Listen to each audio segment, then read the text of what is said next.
I have a really special and easy griddle recipe for you today. If you are ready to turn your backyard into a gourmet haven, today is perfect because we are transforming simple shrimp into a culinary masterpiece right on the griddle. So you can use barbecue rub or blackening seasoning like we do in this video.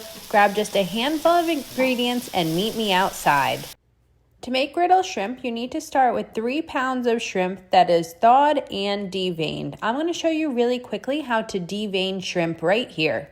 First, you need to remove the shell by using your thumb and fingers to squish the bottom and remove it. Then you want to make a thin slit down the back of the shrimp, and you want to be careful not to cut it all the way through because you want the shrimp to stay intact. So when you cut that slit down the side, you're going to find a dark black vein, and that is the intestinal tract, which you want to remove. So use your paring knife to slip underneath it and pull it out. We have cooked griddle shrimp a million different ways with all different seasoning blends, but today I'm going to show it to you with blackening seasoning. You can use whatever barbecue rub you'd like. So to the shrimp, for a binder, you're just going to use 1 tablespoon olive oil. Get that all in there. And then here, add 1 tablespoon of your seasoning. Again, this is blackened seasoning. We just did a video on blackened chicken that was so yummy. Check it out. You can also add half a lemon that you squeeze the juice from and combine that all just with your hands. Give it a good toss, and then it's time to head outside. Thank you so much to Traeger for sending me the Flatrock griddle. I love cooking on this thing. So you just add a tablespoon of olive oil to a medium or medium-high temp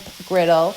Add your shrimp on top. Cook it for about 2 to 3 minutes on the first side until it's brown to your liking. Flip it over. Cook for another 1 to 2 minutes, and then I want you to add a tablespoon of butter to give it that nice buttery taste. It's so yummy on these shrimp. And then you just want to toss them around so they're all equally coated in butter, and make sure that the shrimp is cooked to an internal temperature of 145 degrees Fahrenheit, which is when you can pull it right off of the grill. Don't forget that I have a new free barbecue ebook out that you can pick up at SipBiteGo.com, and I have so many new recipes, about 1 recipe coming out a day on the SipBiteGo YouTube channel. So I like to serve these griddled shrimp up just with a sprinkle of fresh chopped parsley or chives or whatever herbs you have in the house, and I like to serve them warm. I hope you enjoy them. Don't forget to check out another video here on SipBiteGo, something fun to griddle next. Till next time, have a wonderful and delicious day. Cheers!